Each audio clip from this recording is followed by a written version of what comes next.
ఇది జనం న్యూస్. ఒంగోలు ప్రజల నిజమైన స్వరం. తాజా వార్తలు, విశ్వసనీయ సమాచారం కేవలం మీకోసం.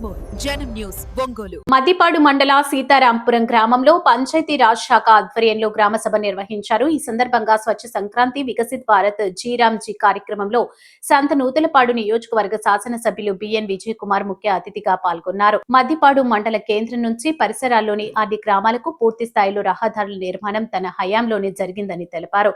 ఇంకా మండల మరిన్ని అభివృద్ధి కార్యక్రమాలను చేపట్టనున్నట్లు తెలిపారు. స్వచ్ఛ సంక్రాంతి వికసిత్ భారత్ జీరాంజీ కార్యక్రమంలో భాగంగా గ్రామాలను అభివృద్ధి పరిచేందుకు కేంద్ర రాష్ట్ర ప్రభుత్వాలు కృషి చేస్తున్నాయని తెలిపారు. స్థానికంగా ఉన్న ప్రజలు ఎమ్మెల్యే దృష్టికి తీసుకువచ్చిన సమస్యలను సత్వరమే పరిష్కరిస్తామని హామీ ఇచ్చారు. ఈ కార్యక్రమంలో ఎంపీడీఓ జ్యోతి, ఎంఆర్ఓ ఆదిలక్ష్మి, టీడీపీ మద్దిపాడు మండల పార్టీ అధ్యక్షులు ఉప్పు గొండూరి నాగేశ్వరరావు, నాయకులు మండవ జయంత్ బాబు, ఆడక స్వాములు, గ్రామ సర్పంచ్ మండవ శివానందరావు, మందపల్లి శ్రీనివాసరావు, మండవ గోపీచంద్, కోటేశ్వరరావు, ఏపీఓ ధనుంజయ్, ఏపీఎం సుబ్బారావు మరియు మండల నాయకులు, అధికారులు తదితరులు పాల్గొన్నారు.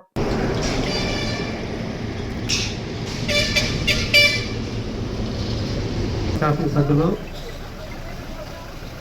సంతనోత్రపాటి నియోజకవర్గ శాసనసభ్యులు గారు, మన గౌరవ ఎమ్మెల్యే గారు ఈరోజు వికసిత్ భారత్ జీరాంజీ ప్రోగ్రాం వస్తున్నారు. వారికి ప్రజలందరూ అవసరం మధ్య స్వాగతం, సుస్వాగతం. సార్ని వేదికను కాపాడిస్తామన్నా. నమస్కారం సార్. కొత్త దీంట్లో ఏంటంటే సార్ జాయింట్ ఏం చేయలేదు సార్. వచ్చేసరికి కంపోస్ట్ మార్కెట్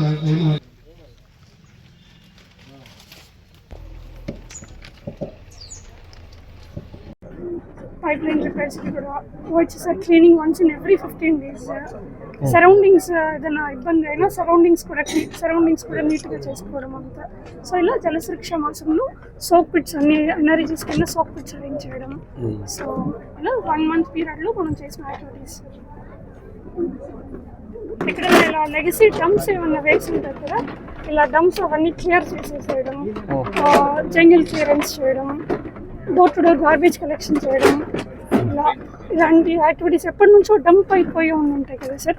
ఫర్ ఎగ్జాంపుల్ ఇలా ఎప్పటి నుంచో డంప్ అయిపోయింటాయి, అవన్నీ నీట్గా క్లియర్ చేసి ఆ వేస్ట్ అంతా ఐదర్ డ్రై వేస్ట్ అయితే కాల్ చేయడం కానీ ఇలాంటివన్నీ చేస్తూ ఉంటాం సార్. ఫాస్ట్ 10 days నుంచి జరుగుతూ ఉంది సార్ అన్ని విలేజెస్.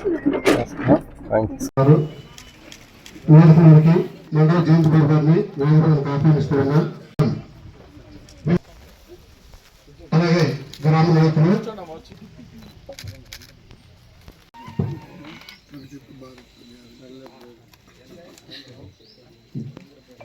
అందరికి నమస్కారం. మండల కోటేశ్వరరావు గారిని, గోపీచంద్ గారిని, మన ప్రియతమ నాయకులు గౌరవనీయులు బిఎన్ విజయ్ కుమార్ గారు శాసనసభ్యులు గారికి అందరికీ నమస్కారం తెలియజేసుకుంటూ, ముందుగా మన ధనుంజయ్ గారిని క్లియర్గా మాట్లాడవలసిందిగా కోరుతున్నాను. అందరికీ నమస్కారం. ఈరోజు మన సీతారాంపురం గ్రామ శాసనసభ్యులు శ్రీ బిఎన్ విజయ్ కుమార్ గారికి దాన్ని ఈరోజు పేరు మార్చి జీరాంజీ వికసిత్ భారత్ రోజ్గార్ మరియు ఆజీవిక మిషన్గా జీరాంజీగా పేరు మార్చడం జరిగింది. ఇదివరకు అయితే 365 రోజుల్లో ఉపాధి హామీ పథకంలో ఎవరైనా పని కోరితే సమయంలో ఒక 60 రోజులు పని అయితే ఉంది. అటువంటి వ్యవసాయ కూలీలకి, వ్యవసాయ రైతులకి ఇబ్బంది ఉండకూడదు అనేది ప్రతి రైతుకి మనం పని ఇవ్వాలి. ఇప్పుడైతే కనుక మనం అలా పని ఇవ్వకూడదు. 2 నెలలు మా వ్యవసాయ 90-10 90% 10% ఉపాధి హామీ పథకం సెంట్రల్ గవర్నమెంట్ దీంట్లో నడిపించడానికి కూడా అగ్నిను 6% ఉండేది, ఇప్పుడు 9% వచ్చింది సార్. ఇది ఒక వచ్చిన నిరుద్యోగ పూర్తి ఉండేది. అంటే పని కోరినటువంటి పన్ను ఒక మంది ఎవరైనా కానీ పని కానీ సకాలంలో 15 రోజులు కానీ ఇవ్వకపోతే నిరుద్యోగ పూర్తి ఖచ్చితంగా వాడికి ఇవ్వాలి. నీటిని సంరక్షించే పనులు, గ్రామాలను అభివృద్ధి చేసుకునే పనులు, గ్రామం ప్రకృతి వైపరీత్యం జరిగినప్పుడు అవన్నీ ఎదుర్కొన్నట్టు ఏ పనులు నీటిని సంరక్షించే పనులు సార్. చెరువుల పూడికేతలు, పనికి మనకు సంబంధించిన అందరూ కూడా 16 నుంచి బీసీ కాలనీకి పోయేటప్పుడు ఆర్ఎన్బి రోడ్డు వేశారు, కానీ డ్రైన్ సేల్ లేకపోవడం వల్ల బాగా ప్రాబ్లం ఉంది. అదొకటి. రెండోది NH 16కి కొత్తపల్లి దొంగ దాకా సైడ్ డ్రైన్స్కి మీరు రికమెండ్ చేస్తారని అది చేస్తున్నాను సార్. ఈ రెండు చేసి పెట్టండి. మీరు చాలా పనులు చేసి పెట్టారు మాకు. ఇది మాకు కాలనీలో మొన్న 10 lakhs ఇచ్చారు, ఇంకో 20 lakhs ఇవ్వమని కోరుతున్నాను సార్ డ్రైన్స్.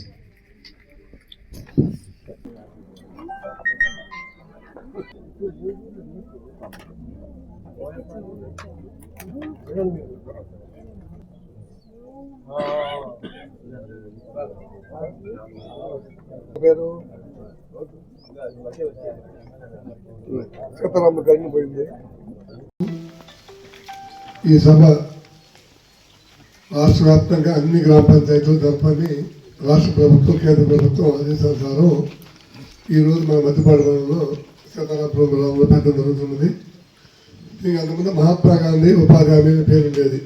2006లో ఆ రోజు యూపీఏ ప్రభుత్వంలో మన రాష్ట్రంలోనే బల్ల గ్రామంలో అది ప్రారంభం చేశారు ఆ రోజుల్లో. దాన్ని ఇప్పుడు విబీజీ రాంజీ పథకం అనేది ఒక కొత్తగా సెంట్రల్ గవర్నమెంట్ పెట్టడం. పెట్టిన దాంట్లో 100 రోజుల నుంచి 120 రోజులకి పని పెంపుదల అనేది ఒక కొత్త అంశం. ఇంకా వీళ్ళు కొత్త పథకాలుగా సోలార్ లైట్ ఒకటి, కోల్డ్ స్టోరేజ్, గోదాములు అంటే గోడౌన్స్ కూడా ఇస్తానంటున్నారు. కానీ దురదృష్టం ఇబ్బంది ఏంటంటే గతంలో 100% సెంట్రల్ గవర్నమెంట్ డబ్బిచ్చి ఆ మెటీరియల్ గవర్నమెంట్ తోటి మన రాష్ట్రాలు కానీ మన అసెంబ్లీ ఎక్స్పెన్షన్స్ కూడా ఇస్తూ ఉండేవాళ్ళు. అయితే ఈరోజు 60% సెంట్రల్ గవర్నమెంట్, బాగా 40% మన స్టేట్ గవర్నమెంట్ పెట్టుకున్నప్పుడు, స్టేట్ గవర్నమెంట్ పెట్టుకున్నప్పుడు మన వాటా అనేది అది కొంచెం ఇబ్బందికరంగా అవుతామని నేను అనుకుంటాను. దాని మీద రాష్ట్రం మీద అదనంగా భారం పడుతుంది. అంతకుముందు 100% సెంట్రల్ గవర్నమెంట్ ఇచ్చినప్పుడు ఆ నిధులతోటి మన రాష్ట్రాలకు కూడా మెటీరియల్ కాంపౌండ్ కింద డబ్బులు ఇచ్చి అన్ని గ్రామాల్లో ఈ రోడ్లన్నీ కూడా సీసీ రోడ్లు కానివ్వండి, బీటీ రోడ్డు కానివ్వండి, శ్మశానాలు కానివ్వండి, ఏది పెట్టినా కూడా ఈ మన ఇళ్ళు కాడ పశువుల షెడ్లు కానివ్వండి ప్రతిదీ ఉంది.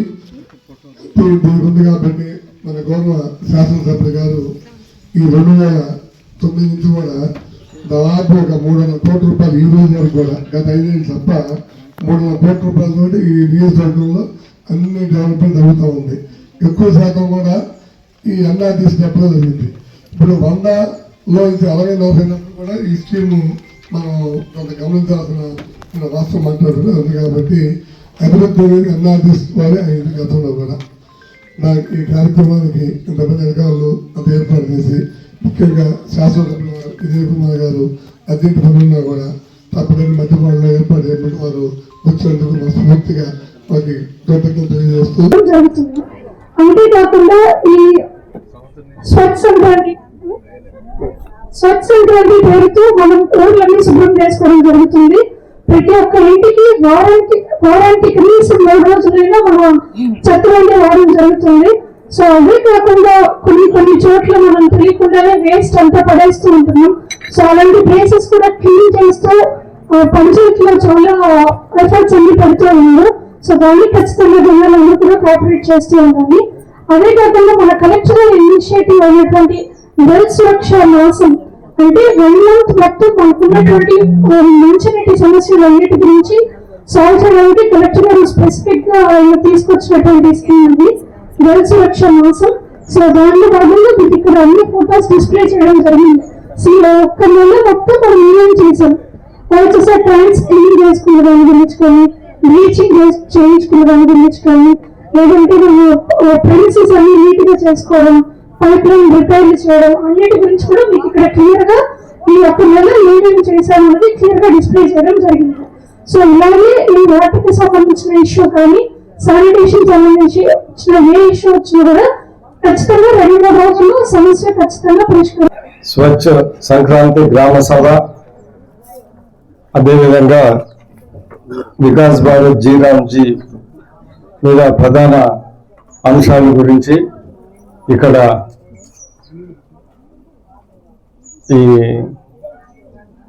ముఖ్య అంశాలు ఇందాక చెప్పినట్టు 165 రోజుల 25 రోజుల వేతన ఉపాధి హామీ, అదేవిధంగా ఇతర మార్పులు చేశారు. ముఖ్యంగా ఇది పాతది ఎన్ఆర్ఈజిఎస్, మహాత్మా గాంధీ ఎన్ఆర్ఈజిఎస్ అని అప్పుడు పెట్టారు. ఈరోజు దీని పేరు మార్చారు. సరే ఏదేమైనా కానీ పని అంతా ఒకటే, పేరు మారిన అంతలు ఇవన్నీ ఏం జరగవు, కానీ అన్ని పనులు అయితే ఒకటే. ముఖ్యంగా నేను ఈ సందర్భంగా తెలియజేసేది ఏంటిదంటే, ఉపాధి హామీ పథకం అనేది చాలా అద్భుతమైన స్కీమ్. ఎందుకంటే ఆ రోజు ఎన్ఆర్ఈజిఎస్ అని పెట్టినప్పుడు ప్రజల్లో చాలా మంచి స్పందన వచ్చి దగ్గర ఆ రోజు ఉన్న గవర్నమెంట్లు ఎన్ఆర్ఈజిఎస్ పథకం ఇంట్రడ్యూస్ చేశారనే దగ్గర 10 సంవత్సరాలు వాళ్ళు ఆ రోజు వెళ్ళారు. ఎందుకంటే అది అద్భుతమైన స్కీమ్ కాబట్టి. ఈ రోజు అదే స్కీమ్ని ఇంకా కొద్దిగా మంచిగా చేయాలనే ఉద్దేశంతో చేశారు. ఇది కరెక్ట్ గా నడిస్తే వీళ్ళు కూడా ఇంకో 10 ఏళ్ళు ఉంటారు కరెక్ట్ గా నడిస్తే. సో కానీ ఇప్పుడు ఏంటిదంటే దీంట్లో చేర్పులు మార్పులు ఏంటిదంటే 40% ఇంతకుముందు అంటే అంత సెంట్రల్ గవర్నమెంట్ ఇచ్చేది 90%, 10% స్టేట్ గవర్నమెంట్. ఇప్పుడేమో స్టేట్ గవర్నమెంట్ 40%, సెంట్రల్ గవర్నమెంట్ 60%.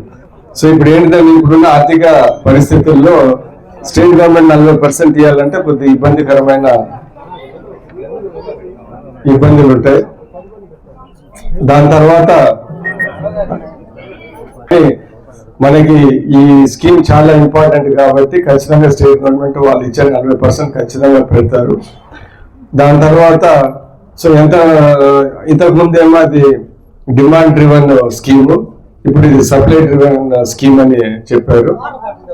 దాని తర్వాత ఇంకొకటి ఏంటిదంటే పరిణామాలు ఎలా ఉంటారో తర్వాత చూసుకోవాలి. ఎందుకంటే రైతులకు బాగానే ఉంటారు, మరి రైతులు కూడా సంగతి ఏంటో తర్వాత చూసుకోవాలి. దాన్ని ప్రాక్టికల్ పరిణామాలు ఎలా ఉంటే తర్వాత చూసుకోవాలి. ఎందుకంటే మనం విశ్లేషించాలి కాబట్టి. ఎందుకంటే డిమాండ్ ఎక్కువైనప్పుడు అటు ఎన్ఆర్ఈజిఎస్ ఇటు 2 డిమాండ్ అని వాళ్ళకి కూలీలు ఎక్కువ వస్తాయి. ఇప్పుడు కూలీలు తగ్గవచ్చు. సో ఇవన్నీ సో దీని ప్రాక్టికల్ పరిణామాలు ఏమొస్తాయో చూసుకొని స్కీమ్ కూడా దాని తగ్గట్టు మళ్ళీ అవసరం ఉంటే చేంజ్ చేసుకుంటా ఉంటారు. ఎందుకంటే ఏదైనా కానీ పర్మనెంట్, ఇంతకుముందు ఎన్ఆర్ఈజీ చేశారు, ఇప్పుడు జీరామ్జీ అని పెట్టారు. సో ఇలాంటివన్నీ జరుగుతూ ఉంటాయి. కానీ ఏదేమైనా కానీ ఇది చాలా అద్భుతమైన scheme, national rural employment generation scheme. ఇది ఎప్పటి నుంచో మొదలైన స్కీము. యాక్చువల్గా ఇది 20 పాయింట్ ప్రోగ్రాంలో పెట్టిన స్కీము. అప్పుడు 77-78లో కూడా ఫుడ్ ఫర్ వర్క్ కింద ఇలాంటి స్కీమ్ చేశారు. ఇది దేశవ్యాప్తంగా ఒక చట్టం తీసుకొని వచ్చి ఎన్ఆర్ఈజిఎస్ అని ఆ రోజు పెట్టారు. అదే దాన్ని ఇప్పుడు ఇంకా ఇంప్రూవ్ చేసి ఇప్పుడు పెట్టారు. సో ఏది ఏమైనా కానీ ఇది అద్భుతమైన స్కీము. ఎందుకంటే గ్రామీణ ప్రాంతాల్లో మనం సీసీ రోడ్లు వేసినా కానీ, గోకుల్ షెడ్లు వేసినా కానీ, ఏది పెట్టినా కానీ దీనివల్ల మనము ఈ స్కీమ్ వల్ల జరుగుతూ ఉంది. అందుకని దీన్ని బాగా ఇంప్లిమెంట్ చేసుకొని వచ్చిన కొత్త చట్టంలో వచ్చిన అవకాశాలను మనం ఉపయోగించుకుంటే బ్రహ్మాండంగా 5 దగ్గర దాకా కంప్లీట్ అయినాయి. దాని తర్వాత ఈ మధ్య కాలంలో కూడా కొత్తగా 2.67 1.92 దగ్గర 2 కోట్ల రూపాయలు ఎన్ఆర్జీఎస్లో పెట్టాము. ఇవన్నీ కాకుండా అనేక గోకుల్ షెడ్లు ఇలాంటివన్నీ చాలా మందికి ఇచ్చాము. ఇది కూడా ఎన్ఆర్జీఎస్లో చేశాము. దాని తర్వాత కొత్తగా డిఎంఎఫ్లో కొత్తపల్లి, దాని తర్వాత వెల్లంపల్లి, దొడ్డవరంలో ఒక 2-2.5 కోట్ల రూపాయలు పెట్టి అభివృద్ధి చేయడానికి నేను ప్రయత్నిస్తా ఉన్నా. ఇంకా శాంక్షన్ కాలేదు, కానీ అది కలెక్టర్ గారి దృష్టికి తీసుకుని వెళ్ళి అది కూడా ప్రయత్నిస్తా ఉన్నాను. దాని తర్వాత పెద్దగత్తపల్లిలో ఒక మంచి కమ్యూనిటీ హాల్ కూడా కట్టాలని ఎస్సీ కాలనీలో అక్కడ మేము ఎలక్షన్ టైంలో వాళ్ళు అడిగారు. అది కూడా నేను ప్రయత్నిస్తా ఉన్నాను ఈ సందర్భంగా తెలియజేస్తున్నాను. అదే కాకుండా మొన్న సీఎం గారు వచ్చినప్పుడు మదిరాలపాడులో మన చెక్ డ్యామ్ కీర్తిపాడు దగ్గర చెక్ డ్యామ్ని కట్టడానికి అది ముందుకు తీసుకొని వెళ్తాం. అది కూడా అతి త్వరలోనే శాంక్షన్ అవుతుందని, ఈ 5 ఏళ్ళలో అది ఖచ్చితంగా కంప్లీట్ అవుతుందని నేను కూడా భావిస్తూ ఉన్నాను.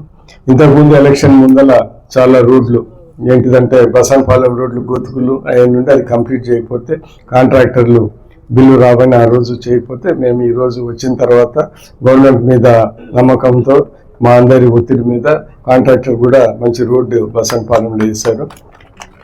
ఇంతకు ముందు కూడా మీ అందరు గమనిస్తే ఇక్కడ చేసిన అనేక అభివృద్ధి పనులు నేను ఎమ్మెల్యేగా ఇన్ఛార్జ్ ఉన్న టైంలోనే జరిగినాయి అనేది నాకు చాలా సంతోషంగా. ఇక్కడ ఉన్న సీసీ రోడ్డు